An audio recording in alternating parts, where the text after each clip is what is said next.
Harry Potter and the Sorcerer's Stone by J.K. Rowling.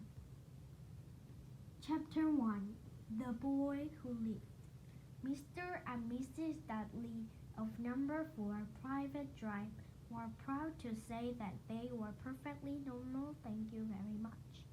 They were the last people you'd expect to be involved in anything strange or mysterious, because they just didn't hold with such nonsense. Mr. Dudley was the director of a firm called Grunnings, which made drills. He was a big, beefy man with hardly any neck, although he did have a very large mustache. Mrs. Dudley was thin and blonde and had nearly twice the usual amount of neck, which came in very useful as she spent so much of her time craning over garden fences, spying on the neighbors. The Dudleys had a small son called Dudley, and in their opinion there was no finer boy anywhere. The Dudleys had everything they wanted, but they also had a secret, and their greatest fear was that somebody would discover it. They didn't think they could bear it if anyone found out about the Potters. Mrs. Potter was Mrs. Dudley's sister, but they haven't met for several years. In fact, Mrs. Dudley pretended she didn't have a sister because her sister and her good-for-nothing husband were as undudleyish as it was possible to be. The Dudleys started to think what the neighbors would say if the Potters arrived in the street. The Dudleys knew that the Potters had a small son too, but they had never even seen him. This boy was another good reason for keeping the Potters away. They didn't want Dudley mixing with a child like that. When Mr. and Mrs. Dudley woke up on the dull gray Tuesday, our story started. There was nothing above the cloud sky outside to suggest that strange and mysterious thing would soon be happening all over the country. Mr. Dudley hummed as he packed out his most boring tie for work, and Mrs. Dudley gossiped away happily as she wrestled a screaming Dudley into his high car. No one of them noticed a large, tawny owl flutter past the window. At 8:30, Mr. Dudley picked up his briefcase, patted Mrs. Dudley on her cheek, and tried to kiss Dudley goodbye but missed, because Dudley was now having a tantrum and throwing his cereal at the walls. "Little try," chortled Mr. Dudley as he left his house. He got into his car and backed out of Number 4 Drive. It was the corner of the street that he noticed the first sign of something peculiar: a cat reading a map. For a second, Mr. Dudley didn't realize that he had sinned. Then he jerked his head around to look again. There was a tabby cat standing on the corner of Private Drive. What could he have been thinking of?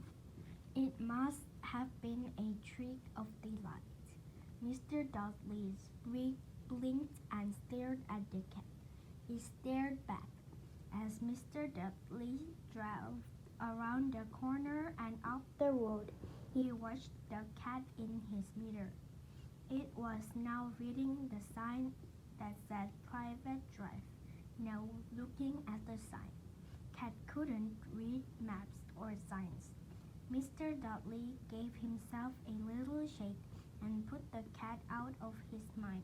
As he drove toward town, he thought of nothing except a large order of drills he was hoping to get that day. But on the edge of town, Jules were driven out of his mind by something else. As he sat in the usual morning traffic jam, he couldn't help noticing that there seemed to be a lot of strangely dressed people about. People in cloaks. Mr. Dudley couldn't bear people who dressed in funny clothes, the get-ups you saw on young people. He supposed this was some stupid new passion. He drummed his finger on the steering wheel, and his eyes fell on a huddle of these weirdos standing quite close by. They were whispering excitedly together.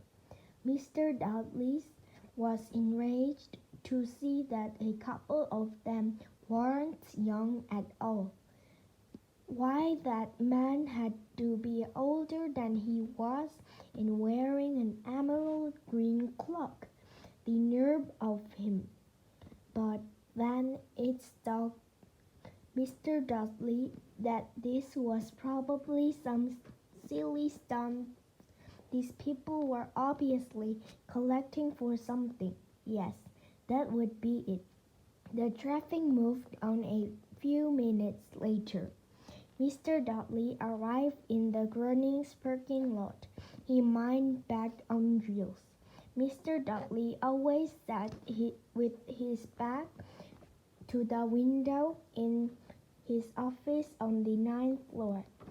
If he hadn't, he might have found it harder to concentrate on Jules that morning. He didn't see the owls swooping past in the Broadway daylight, though people down in the street did.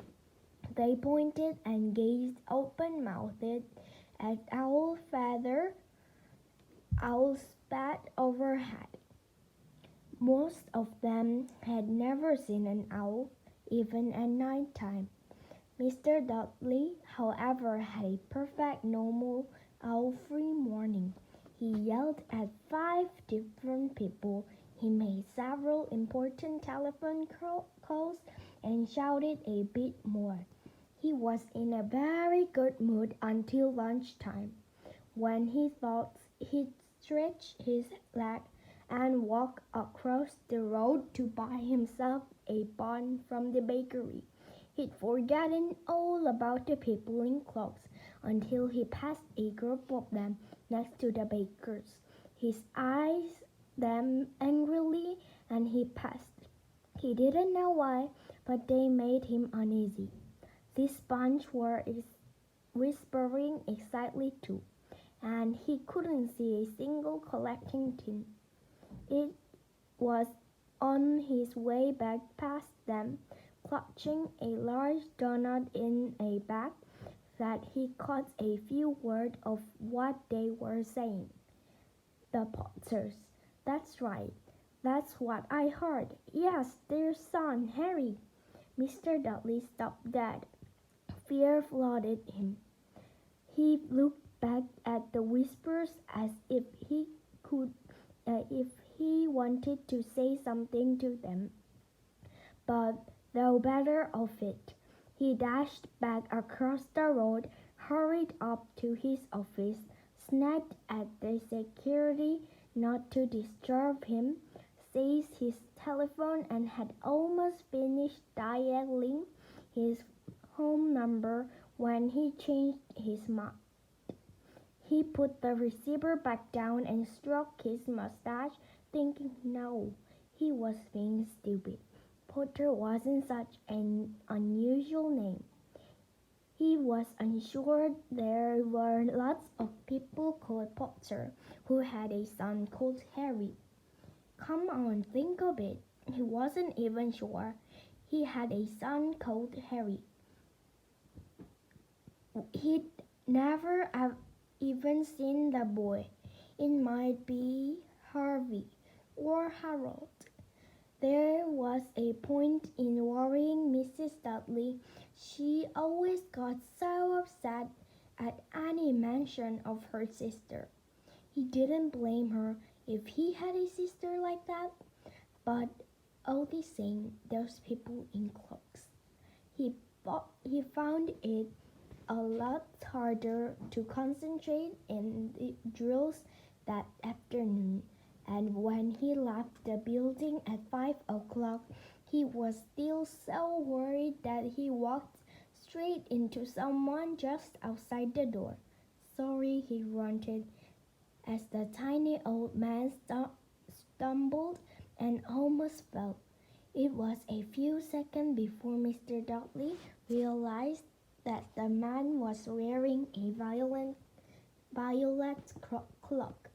He didn't seem at all upset at being almost knocked to the ground.